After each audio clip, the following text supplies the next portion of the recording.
'Tis I. Hey everyone, glad to see you back, glad to see you looking fresh, and today I want to talk about my backlog and some of the games I've been working to clean out of my backlog. I think this has been a good year. Looking at last year was stacked with games constantly coming out, new games every month. It was ridiculous. This year is a lot tamer. Sure, there's some incredible games coming out this year, some that I will happily put on my best of the year list come the end of the year, but it's been a good time to go back and catch up with some old games that have just been sitting there waiting for their time to shine. Ones I were not able to catch up with on their release years. And so I'm going to talk about 5 games here today that I've been working through. Some of them I have completed, some of them I'm still kind of piecing my way through. But this would be fun. This would be fun. This is a nice way to talk about some of these games that I wouldn't get a chance to talk about otherwise. I recommend all of these games. I'll say that up front for anyone that doesn't last for this video. I'll timestamp them if you want to hear about different games going forward. But yeah, also I should mention this video was kind of inspired by my friend Hero.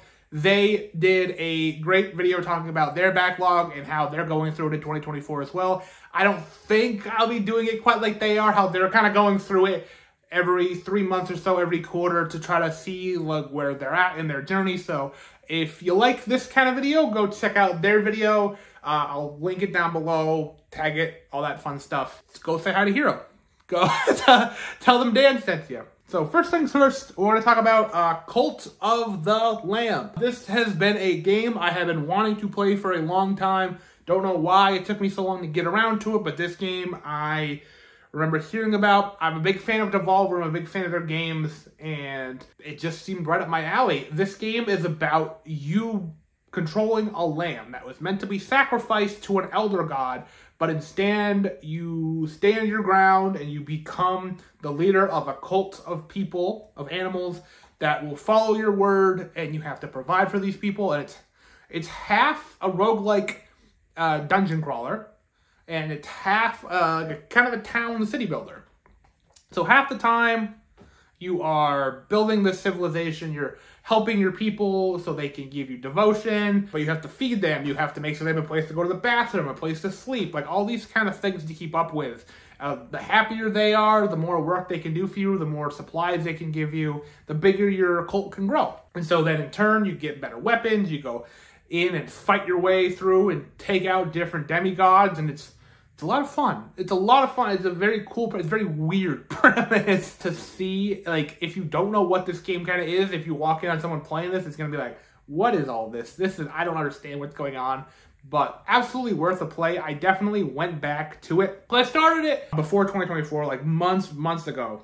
And I finally hopped back into it. The Sins of the Flesh update dropped, which dropped a bunch of new stuff, a bunch of cool new ways to interact with your followers. And I was like, okay, I'm going to get into this, play the rest of this game, be able to clean it out of that backlog, and I just had a ton of fun with it. So if you've been thinking about Cult of the Lamb, I highly recommend it. It's one of a kind kind of game, so you can draw elements to different games, but like nothing blends genres quite like this one does. And we're just gonna stick with PlayStation 5, I guess.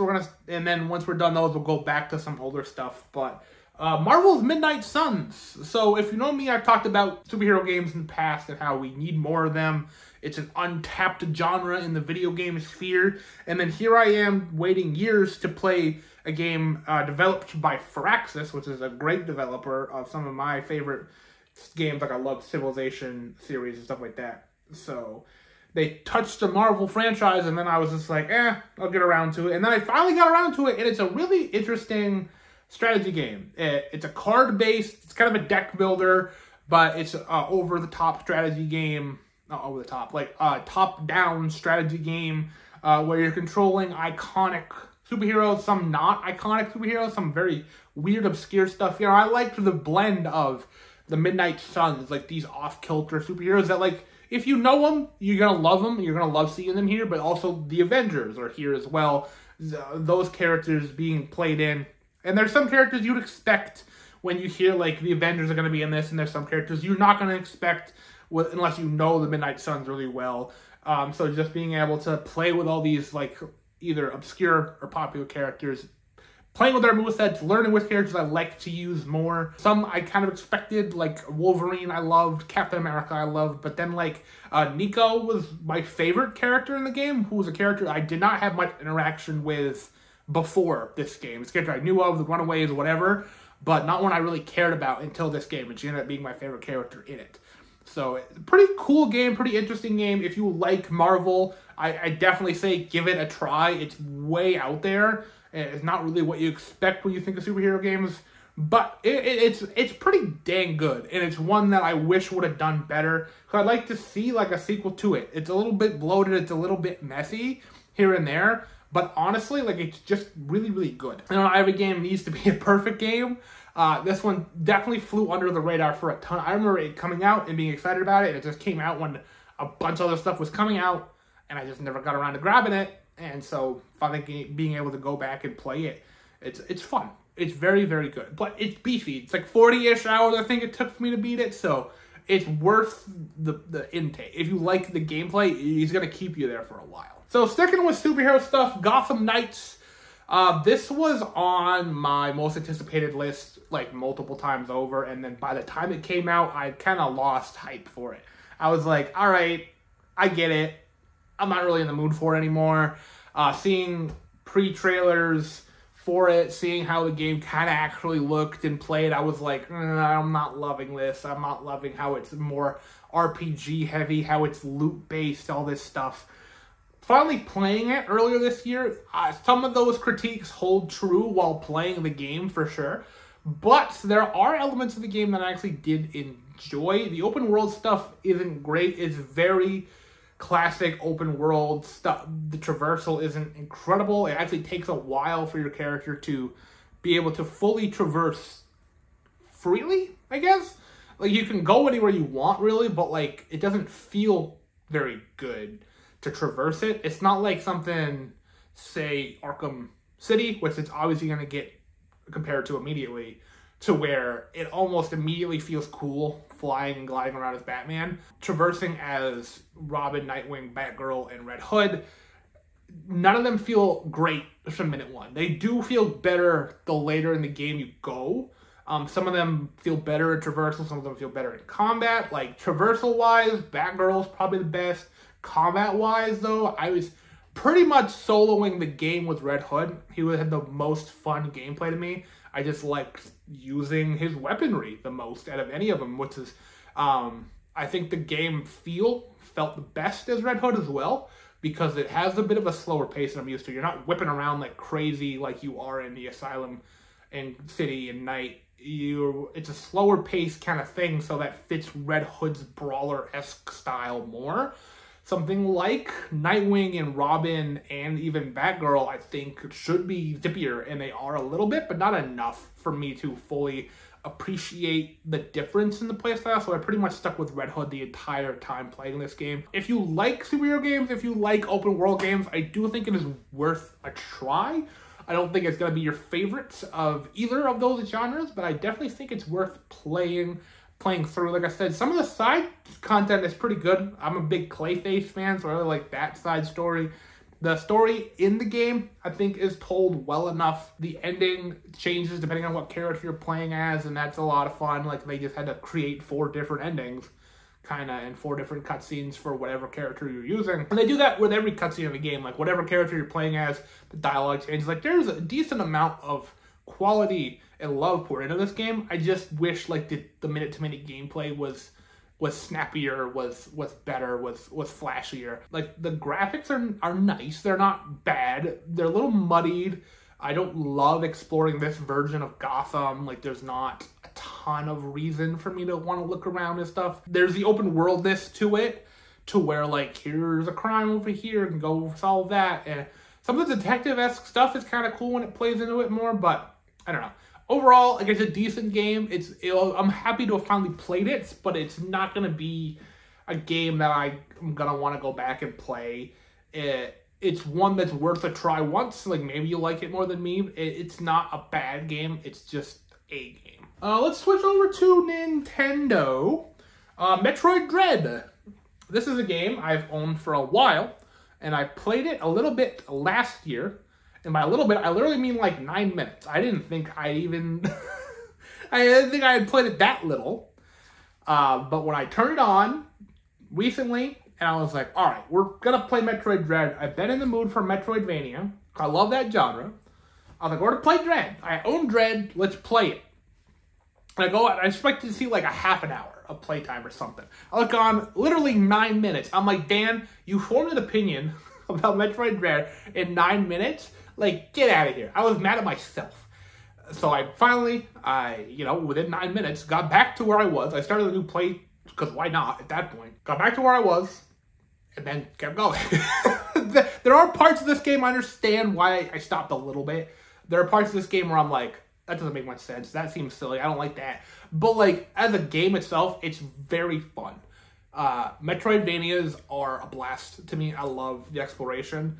I love being able to go forward and, like, seeing that there's just this door here I can't open yet. And then later on, you get a weapon or a tool or something and then be able to go back. And, like, you remember. If you remember, it's like, oh, yeah, that door way back then. Where does that go now? And so you can go back and kind of fix it. I think I might have, like, duped myself with this genre because the very first of this genre that I fully played through was Hollow Knight. And I loved that game. I loved it. So I've kind of set my bar of expectations when it comes to Metroidvania is extraordinarily high. I did the same kind of thing with Stardew, where the first full-on farming game I played was Stardew Valley, so now that's the bar of entry I put things at. So, like, do I think Metroid Dread is better than Hollow Knight? It could be, depending on your taste, but for me, it's not. So, it's a good game. It's a great game, in fact. It's hard in all the right ways. It's fun and it's adventurous. It's exciting when it needs to be. I love the character of Samus Aran. I think we all do. And so, it's a very, very good game on the Switch. One of, like, the must-plays, I think. If you own a Switch, I think you should play Metroid Dread. It's worth it. Absolutely. Especially because, like, Metroid is, like, this weird franchise that doesn't get enough love. So, getting a new game in the franchise is a pretty big deal. So I'm excited to finally play it. And like I said, it's a good game. It's a very, very, very good game. It is tough for me, like I said, when it's compared to the top of the genre. And it is tough for me. That's something I'm always working on with it. You know, I played other Metroidvanias since I've gone back and played some of the classics Metroidvanias since playing Hollow Knight because I like that game so much. But it's just, that's the gold standard, and that's the one that it's going to be compared to. So in that aspect, I think it's a little bit worse. But like, if you haven't played Hollow Knight and you love Metroid, I don't see why you haven't played it already. I mean, if you haven't played Hollow Knight, play that as well, but Metroid Dread is awesome. And finally, we're talking about a 3DS game. I talked about 3DS before here on this channel. It's one of my best performing videos. Project Cross Zone 2 is a game I did not talk about in that video. This game is an insane crossover game with characters, some of the likes you've probably never heard of. And I say probably, I legitimately mean it. There are some very obscure characters from games of franchises that only have one entry in it. And the crossovers come from Sega, Bandai Namco, Capcom, and now this one has Nintendo in it. The first Project Cross Zone did not have Nintendo characters in it, but this one does, has a couple. Like, if you're thinking like Sonic characters, no, not that Sega. In fact, like, when it comes to Sega characters, probably the most popular in this game are the Yakuza guys. I don't think the Yakuza guys are in the first one, in fact. But then, like, Capcom, probably outside of Nintendo, even the Nintendo characters, I don't want to spoil it, but, like, some of the Fire Emblem characters are in this game. If you're a fan of Xenoblade, you might want to play this game. Like, there's some cool characters in this. Like, if you're a fan of Capcom, that's probably going to get the most bang for your buck. Like, some iconic Capcom characters in it. Like, you see X, you'll see Ryu and Ken, you'll, Morrigan, like, big names. Phoenix Wright, absolute icons of Capcom history are in this game. And like I said, it's a cool, like, foray into, like, other games that, like, I've never played before. I played the first Project Cross Zone, like, right after it came out. I don't know where my copy is, which is really unfortunate, because I had the big box and the poster and everything, and I don't know where it is. It was, like, lost at some point. I don't know if someone took it and didn't give it back. I have no idea. But I do own the second one, and I'm playing the second one now, finally, all these years later, picking back up to where my brain was after the first one. And I'm having fun again. And it's reopening those eyes that I had even then to like, let's go and explore some of these games that like I haven't actually played before. Like I played the first part of the Cross Zone and I hadn't played a Darkstalkers game. So I went and played it. I hadn't played a Phoenix Wright game. I hadn't played Tales of Vesperia. Like none of those. But like I opened my eyes to like, oh, these games like must be somewhat beloved if like those characters are in this crossover. And I'm feeling the same way now. Like I'm happy to have played so far in the game a decent amount of the games that are being showcased.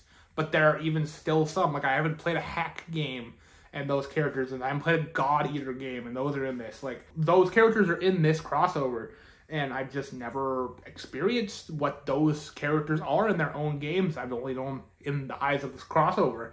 And it's a good game. I'll get into the actual gameplay of it more than just the characters. It's a strategy game. It's not, like, intense. It's not, like, something that'll, like, break your mind or, like, you have to really, really focus in. It does involve some layer of strategy to it. Like, it's not just a button masher or anything like that. You gotta position your characters the correct way. It's not, like, incredibly hard, I guess. It's the best way to put it. Like, it's a pretty simple one. It's a pretty easy one. The main appeal of it is seeing all these characters kind of cross over, talk to each other, hearing the music, seeing the enemies, seeing the villains from them all. It's fun. It's a fun experience, even if you don't know who these characters are. For me, being able to, like, learn about these games and being able to like, no, like there's these games out there that like you haven't played yet. The world of gaming is seemingly endless and there are a ton more experiences to have out there. And I think that's a nice sentiment to end this video about a backlog. There will always be more games to play and there will always be more games that even I own that I haven't touched yet. There's only a couple left, which feels kind of nice to know. It's like, you know, when I'm starting to pick up more games from this year and being able to play them. Because I always like to play newer games when they're coming out, keep part of the conversation, being able to talk about my favorite games at the end of the year. It's always this thing of like, well, you have a couple that you haven't played yet though. So like, when are those going to get their chance? And it's nice to have these 5 be like, they've had a chance, you know? Or still having their chance. And the name of like Project Cross Zone especially. To where I'll play like a level before bed and stuff. So it's been nice talking about these 5 games. How's your backlog doing? Is your backlog good? Do you have one? Some people don't. That's very impressive. Those are mine that I've kind of checked off the last couple months here. And let me know if you enjoyed this video. Maybe I'll kind of keep up with this and in a few more months. I'll kind of talk about more games that came out in the past that I've been playing recently and maybe make this a whole series, but for now, that's that. Thank you so very much for watching. And as always, like this if you like this, subscribe if you haven't already, and I will see you at some point.